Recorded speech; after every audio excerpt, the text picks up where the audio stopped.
राजगढ़ नाम के राज्य में एक गांव था। उस गांव में एक गरीब किसान चंदन अपनी पत्नी गोपी के साथ रहता था। उसी गांव में रमेश नाम का साहूकार रहता था। रमेश साहूकार बहुत ही लालची बेईमान था। वो गरीबों का फायदा उठाकर उनकी जमीनें हड़प लेता था। एक दिन सुबह के वक्त चंदन अपने घर में ही था कि तभी अचानक दरवाज़ा खटखटाने की आवाज़ आती है। चंदन ने दरवाज़ा खोला तो सामने रमेश को देखकर चौंक गया। अरे साहूकार जी, आप यहाँ? वो इतनी सुबह सुबह क्या हुआ? साहूकार गुस्से में बोला। देख चंदन, बहुत हो गया तेरा नाटक। मेरे पैसे कहाँ हैं? सेठ जी, कल ही तो मैंने आपको पूरे पैसे दे दिए थे और पूरा हिसाब पक्का कर दिया था, और मैंने आपके पुराने पैसे भी कब के लौटा दिए हैं। साहूकार बोला, देख चंदन, देर की वजह से तेरा ब्याज बढ़ गया है। अब वो उधार तुझे 5 गुना ब्याज के साथ लौटाना होगा। चंदन चौंक कर बोला, 5 गुना? सेठ जी, यह तो अन्याय है। मैंने मेहनत करके ब्याज सहित पूरे पैसे चुका दिए हैं। मैं गरीब आदमी इतना भारी ब्याज कैसे दे सकता हूँ? साहूकार बोला, ज्यादा जुबान मत चला। अगर पैसे नहीं दिया ना तो तेरे घर का ताला तोड़कर बर्तन कपड़ा सब उठा ले जाऊंगा। तेरी बैलगाड़ी भी बेच दूंगा। चंदन बोला, सेठ जी, गरीब का खून चूस कर आपको क्या मिलेगा? हमारे साथ ऐसा मत करिए। इतना ज्यादा ब्याज मैं नहीं दे पाऊंगा। साहूकार ने कहा, पैसे तो तुझे देने ही पड़ेंगे। देख लूंगा मैं तुझे। याद रखना चंदन, मुझसे पंगा लेना आसान नहीं है। साहूकार चंदन को धमकाते हुए चला जाता है, लेकिन जाते जाते अपने नौकर को कहता है, इस गरीब भिखारी की इतनी मजाल, मुझे ना बोलकर इसने गलती कर दी। इसे तो सबक सिखाना पड़ेगा, ताकि गांव में बाकी गरीब भी डर में रहें। इधर चंदन के घर में सन्नाटा छा जाता है। थोड़ी देर बाद गोपी आंखों में आंसू लिए बोली, आप बताइए, यह जिंदगी कब बदलेगी? रोज रोज 2 वक्त की रोटी के लिए जूझना पड़ता है। कभी मन करता है घर की टूटी छत ठीक करवा दूं, तो कभी सोचती हूँ कि हमारे पास भी अच्छे कपड़े हों, लेकिन लगता है किस्मत ने हमें बस तंगी ही दी है। चंदन दुखी स्वर में बोला, गोपी, मुझे पता है तुम्हें तकलीफ है, पर मैं क्या करूं? खेत छोटे हैं, बारिश वक्त पर नहीं होती, ऊपर से कर्ज का बोझ भी सर पर है। मैं दिन रात मेहनत करूं तब हमारे हिस्से में यही नमक रोटी आती है। मेहनत? हाँ, मेहनत तो आप करते हैं, लेकिन भगवान हमारी सुनता ही कहाँ है। लगता है जैसे भाग्य ने हमें इस गरीबी में ही सड़ने के लिए भेजा है। गोपी ने दर्द भरी आह भरी, पर चुपचाप सब्जी पकाने लगी। कमरे में सन्नाटा था। चंदन ने मन ही मन ठान लिया, आज खेत में चाहे जान निकल जाए, पर घर लौटकर कुछ ऐसा लाऊंगा जिससे गोपी के चेहरे पर मुस्कान आ जाए। चंदन को नहीं पता था कि आज का दिन उसकी जिंदगी की सबसे बड़ी कहानी की शुरुआत होने वाली है। सुबह के समय चंदन खेत जाने के लिए घर से निकल रहा है। सुबह की हल्की हल्की धूप खेतों पर पड़ रही थी। गोपी के मन में आज कुछ हलचल सी चल रही थी। चंदन रोज गांव के बीच से होकर जाने वाला रास्ता मंदिर के पास से गुजरता था। चंदन रोज इसी रास्ते से जाता था, क्योंकि यही सबसे छोटा और आसान रास्ता था। मंदिर में उस वक्त बस पुजारी ही थे जो मंदिर की साफ सफाई कर रहे थे। चंदन ने पंडित जी से कहा, प्रणाम पंडित जी, कैसे हैं आप? तबीयत ठीक है ना आपकी? पंडित बोले, हाँ बेटा, सब अच्छा है। भगवान का आशीर्वाद तुझ पर हमेशा बना रहे। पंडित जी से बात करके चंदन अपने खेत की तरफ निकल जाता है। उसी शाम गांव का साहूकार रमेश अपने नौकर के साथ बैठा था। वह बहुत लालची और चालाक था। उसके मन में एक खतरनाक योजना पनप रही थी।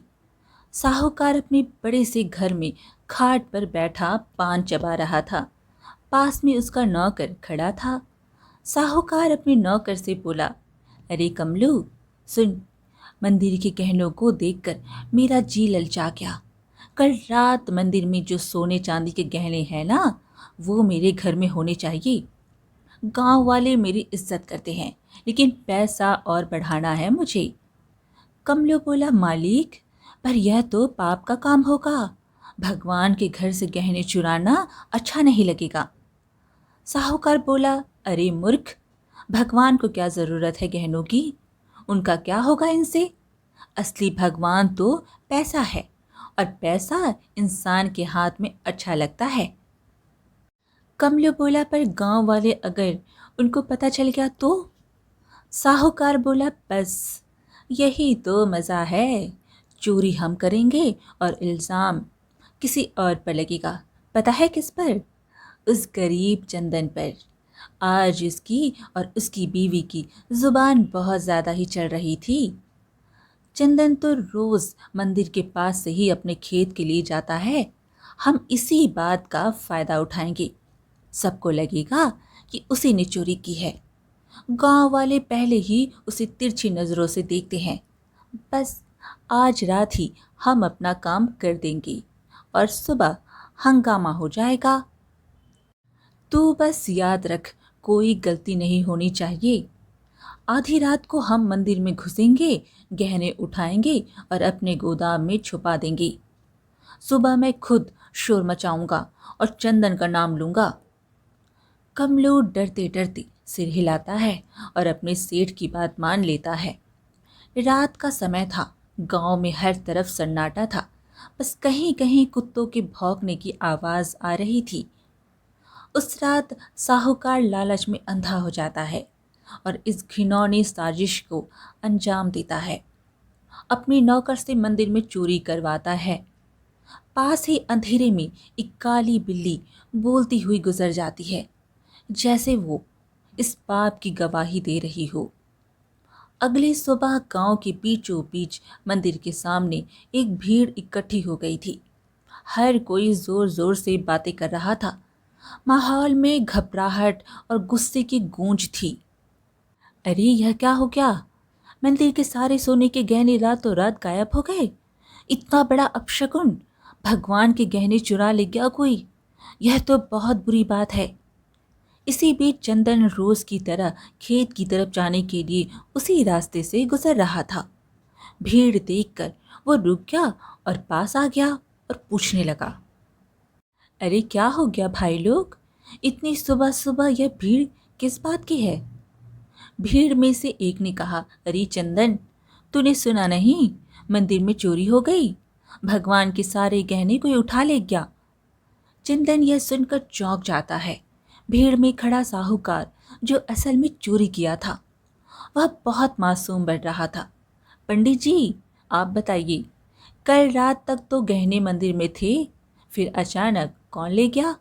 आप बताइए पंडित जी, क्या आपने मंदिर के आसपास किसी को आते जाते देखा है? आपको किसी पर शक है क्या? पंडित जी ने कहा, अरे मैंने देखा है, चंदन रोज मंदिर के रास्ते से आना जाना करता है।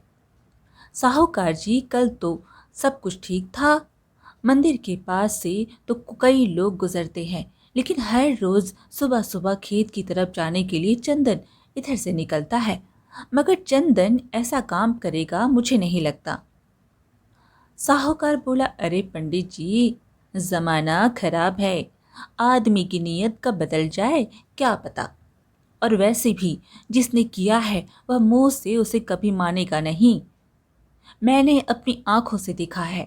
रात को जब मैं खेत की तरफ जा रहा था, चंदन मंदिर के पास चुपके चुपके घूम रहा था। यह सुनकर चंदन चौंक कर बोला, यह क्या कह रहे हो आप लोग? मैंने कोई चोरी नहीं की है। इतना बड़ा पाप मुझ पर मत डालो। गांव वाले कहने लगे, अरे हाँ, यह गरीब आदमी है, पैसों की तंगी में यह कर भी सकता है यह काम। चंदन की पत्नी गोपी बोली, अरे भगवान से डरिए आप लोग, हमने कुछ नहीं किया। हम गरीब जरूर हैं लेकिन चोर नहीं। मेरे पति जितना ईमानदार इंसान इस पूरे गांव में कोई नहीं है।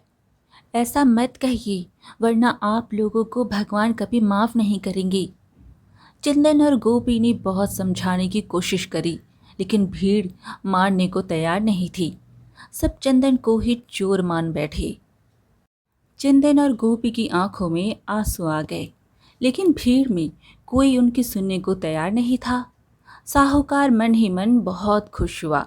फिर सबसे बोला, गांव वालों, अब तो साफ है, मंदिर के गहने चुराने वाला यही चंदन है, और ऐसे आदमी को हमारे गांव में रहने का कोई हक नहीं। चोरी करने वाले की एक ही सज़ा है, गांव से बाहर निकाल देना। गांव के मुखिया ने कहा, हाँ, अगर इसने मंदिर में चोरी की है तो यह भगवान का भी अपराधी हुआ। इसे यहीं रहने देंगे तो कल हमारे घरों में भी चीज़ें गायब हो जाएंगी। भीड़ में जोर जोर से आवाज़ें गूंजने लगी, निकालो इसे गांव से। भीड़ में हलचल मच गई। लोग एक दूसरे से कानाफूसी करने लगे। चंदन और गोपी की आंखों में आंसू भर आए। उन्होंने कई बार सफाई देने की कोशिश की, लेकिन किसी ने उनकी नहीं सुनी। सबने मिलकर उन्हें गांव के बाहर निकाल दिया। चंदन और गोपी मजबूर होकर गांव छोड़कर चले गए। गांव के बाहर एक सुनसान जगह पर झाड़ियों के बीच एक पुरानी पड़ी झोपड़ी मिली। मजबूरी में वही उनका नया घर बन गया। गोपी चिंतित होते हुए बोली, सुनिए जी, यह जगह कितनी सुनसान है। ना पास में कोई इंसान, यहाँ आसपास की झोपड़ियों में भी कोई रहता भी नहीं है। ना खाने को कुछ है। अब हम क्या करेंगे? चंदन भी निराश था। उसने कहा, क्या करे गोपी, जब अपना गांव ही हमें ठुकरा दे तो कहीं और सहारा ढूंढना पड़ता है। यही हमारी तकदीर है। मैं तो यह सोच रहा हूँ, आखिर चोरी की किसने है और इल्ज़ाम मुझ पर डाल दिया गया। मैं असली चोर का पता लगा कर रहूँगा। दिन ढल गया। गोपी रोते रोते सो गई। चंदन सारी रात परेशान बैठा रहा। अगली सुबह जब चंदन उठा तो उसने देखा कि गोपी रो रो कर भूख से कमज़ोर हो गई है। उसने कहा, गोपी, तुम यहीं रहो, मैं कुछ खाने के लिए लाता हूँ। फिर अपने खेत जाऊँगा दूसरे गांव से होते हुए। तुम दरवाज़ा अंदर से बंद करके आराम करो। इतना कहकर चंदन जंगल की ओर चला गया। चंदन ने गोपी को कुछ फल और आसपास की नदी से पानी ला कर दिया। चंदन दूसरे गांव से होते हुए अपने खेत जाने के लिए निकल गया। अचानक घने जंगल में सामने से एक साधु बाबा प्रकट होते हैं। उनके माथे पर तेज था। चंदन उनके पास गया। साधु ने पूछा, बेटा, कौन है तू? तेरे चेहरे पर चिंता की रेखाएं साफ दिख रही है। चंदन बोला, बाबा, मैं इस गांव का ही रहने वाला हूँ, पर अब गांव वालों ने मुझे निकाल दिया है। सब लोग मुझ पर चोरी का झूठा इल्ज़ाम लगा रहे हैं। मैंने कोई चोरी नहीं की। चंदन रोते रोते साधु बाबा को पूरी कहानी बताता है। साधु बाबा ने कहा, बेटा, तेरी आंखों में छल नहीं है, तो सच्चा और साफ दिल का इंसान है। तेरी पीड़ा मैं समझ सकता हूँ। यह दुनिया अक्सर गरीब पर झूठा इल्ज़ाम लगा देती है, पर चिंता मत कर, भगवान न्याय करते हैं। असली चोर जल्द ही सामने आएगा। यह मेरा आशीर्वाद है। चंदन ने पूछा, पर बाबा कैसे? सब मुझे ही दोषी मान रहे हैं। गांव छोड़कर मैं और मेरी पत्नी यहाँ भूखे प्यासे पड़े हैं। कोई मेरी बात मानने को तैयार नहीं है। मैं कैसे साबित करूं कि मैं निर्दोष हूँ? साधु बाबा ने कहा, इस जंगल में एक श्रापित जानवर रहता है। उसने अपनी आंखों से असली चोर को देखा है। वही तुझे सच तक पहुंचाने में मदद करेगा। पर ध्यान रहे, उस जानवर को ढूंढना आसान नहीं है। उसके पास जाना होगा, उसका विश्वास जीतना होगा, तभी वह तेरी मदद करेगा। चंदन हैरान हो गया। फिर पूछने लगा, श्रापित जानवर? बाबा, वह कौन है? मैं उसे कैसे ढूंढ पाऊंगा? जंगल में तो बहुत से जानवर हैं, पर वह एक श्रापित काली बिल्ली है। सच यह है कि उसकी आंखों ने वह दृश्य देखा है जो किसी और ने नहीं देखा। जा बेटा, उसे ढूंढ और उससे मदद मांग। वो बिल्ली तेरी जिंदगी बदल देगी। भगवान तेरा साथ देंगी। जा बेटा, सत्य की शक्ति तेरे साथ है। साधु बाबा चंदन को आशीर्वाद देकर अचानक गायब हो गए। चंदन समझ गया कि यह भगवान की लीला है। चंदन तुरंत ही साधु बाबा के बताए हुए अनुसार उस बिल्ली को ढूंढने के लिए निकल गया। जंगल का सन्नाटा, पत्तों की सरसराहट। चंदन थका हारा, भूखा प्यासा, उम्मीद के सहारे इधर उधर भटक रहा था। उसने पूरा जंगल छान मारा, पर उसे वो काली बिल्ली कहीं नहीं मिली। दिन ढलने को आया। चंदन अब निराश होकर अपनी झोपड़ी की तरफ जा रहा था। अचानक तभी उसकी नजर एक काली बिल्ली पर पड़ी। बिल्ली की चमकती आंखें दो अंगारों जैसी दिख रही थी। चंदन ने उसे देखते ही कहा, सुनो बिल्ली रानी, क्या तुम वही हो जिसके बारे में साधु बाबा ने कहा था? क्या तुमने उस रात देखा था? असली चोर कौन है? क्या तुम मेरी मदद करोगी? मुझ पर झूठा इल्जाम लगाकर गांव से निकाल दिया गया है। क्या तुम सच जानती हो? मुझे बता दो, असली चोर कौन है? बिल्ली उसकी आंखों में देखती है। चंदन का साफ दिल और अच्छी नीयत देखकर जैसे उसे सब समझ आ गया हो। अचानक बिल्ली की आंखों से एक अजीब सी चमकीली रोशनी निकलती है और वह इंसानी आवाज में बोल उठती है, चंदन, तुम्हारे साथ बहुत बड़ा अन्याय हुआ है। मंदिर के गहने तुमने नहीं चुराए। असली चोर तुम्हारे गांव का साहूकार और उसका नौकर है। दोनों ने मिलकर मंदिर से गहने चुराए और चोरी का इल्जाम तुम पर लगा दिया ताकि कोई शक ना करे। साहूकार जानता था कि तुम गरीब हो, तुम्हारे पास कोई सबूत नहीं होगा, इसलिए उसने चालाकी से तुम्हें फंसा दिया। चंदन बोला, गांव वालों ने मेरी ईमानदारी पर शक किया और असली अपराधी चैन से सो रहा है। बिल्ली, तुम ही बताओ, अब मैं क्या करूं? यह सच गांव वालों तक कैसे पहुंचाऊं? बिल्ली बोली, समय आने दो चंदन, सच को कोई दबा नहीं सकता। मैं तुम्हारी मदद करूंगी। तुम मुझे कल गांव लेकर चलो, मैं वहां जाकर सबको सारी सच्चाई बताऊंगी और तुम्हें निर्दोष साबित करूंगी। चंदन को बिल्ली की बातें सुनकर राहत मिलती है। वह घर जाकर गोपी को पूरी बात बताता है। अगली सुबह चंदन और गोपी बिल्ली को लेकर गांव जाते हैं और सबको बुलाते हैं। गांव वालों, आप सब ने मुझे चोर बोलकर गांव से निकाल दिया था, पर असली चोर अभी भी गांव में ही बैठा है।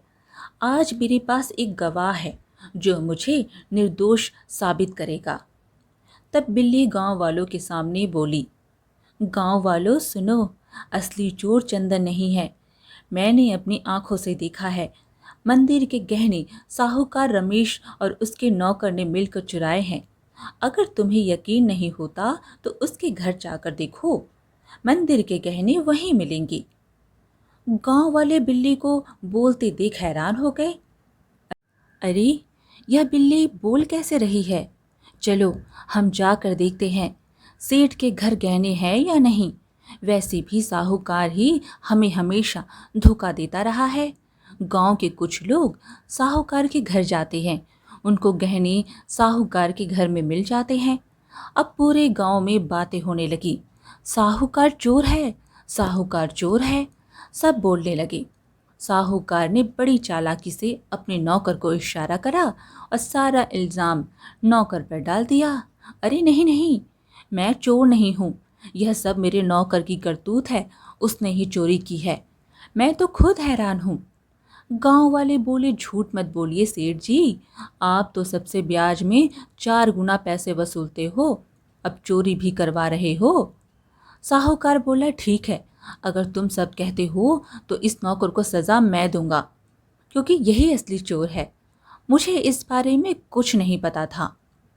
साहूकार ने पूरे गहने वापस मंदिर में रखवा दिए, लेकिन अब गांव में उसकी कोई इज्जत नहीं करता। पूरे गांव वालों ने चंदन से माफ़ी मांगी। उन्हें अपनी गलती का एहसास हो गया। सबने पूरे आदर सम्मान के साथ चंदन और गोपी को गांव वापस बुलाया।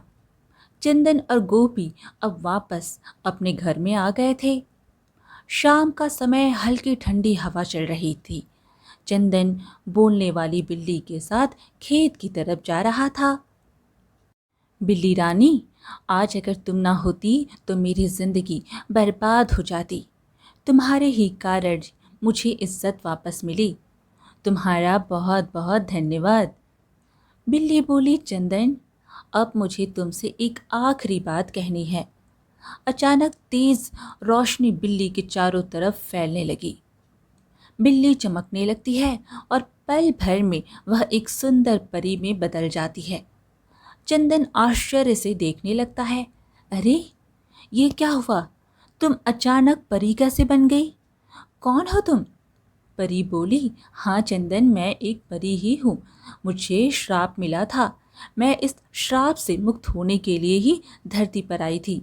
जब तक मैं धरती पर किसी सच्चे और भले इंसान की मदद नहीं करती, तब तक मैं इस बिल्ली के रूप में ही रहती। तुम एक सच्चे और ईमानदार इंसान हो। मैंने तुम्हें बचाया, इसलिए मैं भी श्राप से मुक्त हो गई। तुम्हारा बहुत बहुत धन्यवाद चंदन। मैं बहुत खुश हूँ। मैं तुम्हें वरदान देना चाहती हूँ। तुम्हें जो चाहिए बिना संकोच कहो। चंदन की आंखों में चमक आ जाती है।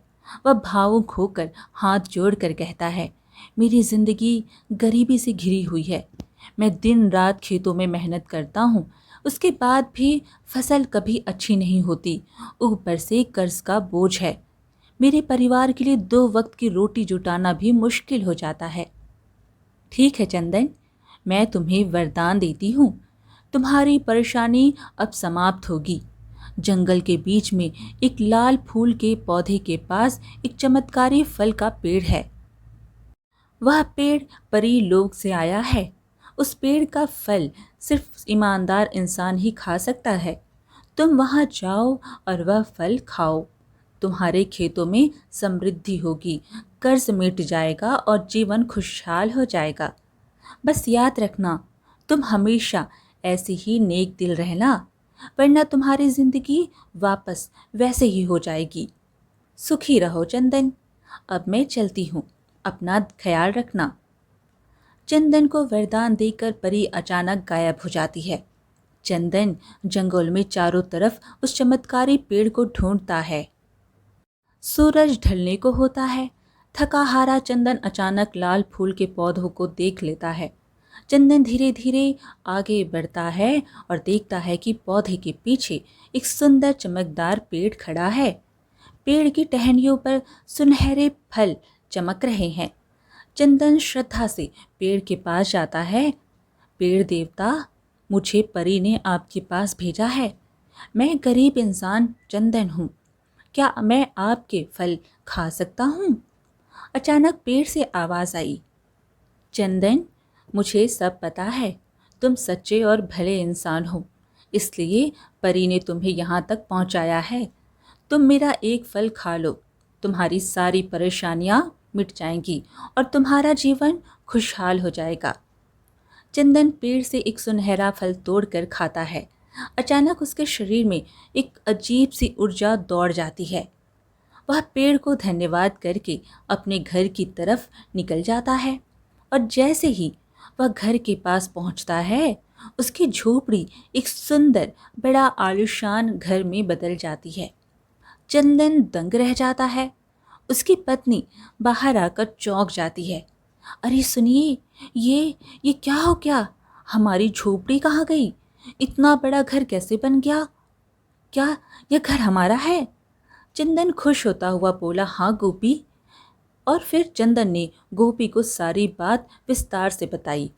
और जैसे ही मैंने फल खाया, हमारी किस्मत बदल गई। इतने सालों की गरीबी के बाद अब हमारी जिंदगी बदल गई। भगवान का बहुत बहुत धन्यवाद। हाँ, मगर याद रखना, यह चमत्कार हमें सिर्फ इसलिए मिला है क्योंकि हमने कभी बेईमानी नहीं की। यह वरदान हमें हमारी मेहनत और ईमानदारी की वजह से मिला है। अब चंदन और गोपी नए घर में खुशी से रहने लगे, पर चंदन अब भी साधारण कपड़ों में ही रहता था। उसके अंदर जरा सा भी घमंड नहीं आया। उसने हमेशा उस परी की बात याद रखी। अब चंदन गांव में सबकी मदद करने लगा। उसके घर में हमेशा अनाज भरा रहता था और मेहमानों के लिए दरवाजे खुले रहते थे। वह गांव वालों के सारे ज़रूरतमंद लोगों को अनाज बांटता था। सारे गांव में चंदन की बातें होने लगी। हर कोई अब चंदन की बहुत इज्जत करने लगा। एक दिन गांव वालों को चंदन की तारीफ करते साहूकार ने सुन लिया। यह सब देखकर साहूकार को जलन होने लगी। वो सोचने लगा, यह सब दिखावा है। कोई इतना अमीर अचानक कैसे हो सकता है? ज़रूर इसके पीछे कोई बड़ा राज है। अगर यह ऐसे ही अमीर होता रहा तो गांव में मेरी इज्जत तो मिट्टी में मिल जाएगी। साहूकार ने अपने नौकर को चंदन पर नजर रखने के लिए कहा। नौकर चंदन पर नजर रखने लगा। एक दिन साहूकार का नौकर चंदन का पीछा कर रहा था। उसने देखा कि चंदन जंगल में जाकर उसी चमत्कारी पेड़ से बात कर रहा है। नौकर चुपके चुपके चंदन की सारी बातें सुन रहा था। नौकर जाके साहूकार को सारी बात बताई। मालिक, मैंने सब देख लिया, सब पता कर लिया। चंदन उस जंगल के बीच वाले पेड़ से बात कर रहा था। उसने उस पेड़ का फल खाया है, जिसकी वजह से उसकी गरीबी दूर हुई और वह अमीर बन गया। साहूकार चौंक कर बोला, क्या सच में? तो चल अभी उसी पेड़ के पास चलते हैं। अगर चंदन अमीर हो सकता है तो मैं क्यों नहीं? मैं तो उससे भी बड़ा अमीर बनूंगा। मेरे पास तो पहले से ही ताकत और पैसा है। उस पेड़ को मैं अपनी मुट्ठी में कर लूंगा। साहूकार लालच में आकर तुरंत अपने नौकर के साथ जंगल की ओर निकल गया। पर उसे क्या पता था, आज यह लालच उसे ले डूबेगी। वो लोग पेड़ के पास पहुंचे और फल तोड़ने की कोशिश करते हैं, पर एक भी फल उनसे नहीं टूटता। साहूकार गुस्से में आकर पेड़ से कहता है, ओ पेड़, सुना है तूने चंदन को फल देकर अमीर बनाया है। अब मुझे भी अपने फल दे, जल्दी कर। मैं इस पूरे गांव का सबसे बड़ा अमीर आदमी हूँ। अब मैं और भी शक्तिशाली बनना चाहता हूँ। तब पेड़ से आवाज आई, साहूकार, तू लालची है, अहंकारी है और बेईमान है। मैं अपना फल सिर्फ उसी को देता हूँ जिसके दिल में दूसरों के लिए दया हो, जो ईमानदार हो और सच्चा हो। तेरे दिल में सिर्फ लालच और घमंड है, इसलिए तुझे कभी यह फल नहीं मिलेगा। साहूकार और गुस्से से तिलमिला उठा। क्या कहा? तू मुझे फल नहीं देगा? अरे मूर्ख पेड़, अगर तू मुझे फल नहीं देगा तो मैं तुझे जड़ से काट दूंगा। तेरे जैसे 1000 पेड़ मैं खरीद सकता हूँ। अब तू देख, तुझे काट कर मैं तेरे सारे फल ले लूंगा। साहूकार अपने नौकर से बोला, अरे चल, ये कुल्हाड़ी उठा और इसे काट डाल। गांव जाकर उस चंदन को भी आज मैं खत्म कर दूंगा। नौकर भाग कर जाता है और कुल्हाड़ी लेकर आता है।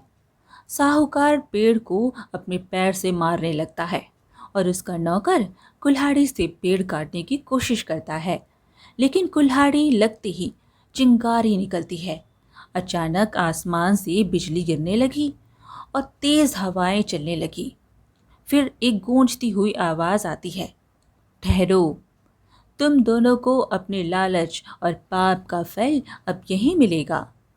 तुम्हें दूसरों की मेहनत और भलाई से जलन थी, अब तुम्हें इसका परिणाम भुगतना होगा। अचानक पेड़ से एक चिंगारी निकलती है।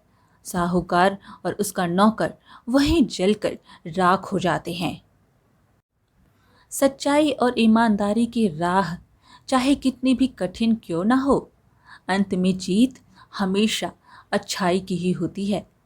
लालच और बेईमानी इंसान को कभी सुख नहीं दे सकते। भगवान भी उसी का साथ देते हैं जिसका दिल साफ हो और जो दूसरों की मदद करता है।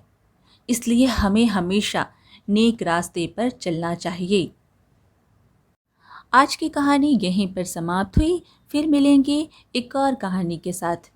कहानी पसंद आए तो कमेंट में हरे कृष्णा ज़रूर लिखें और चैनल को सब्सक्राइब करना बिल्कुल ना भूलें। धन्यवाद।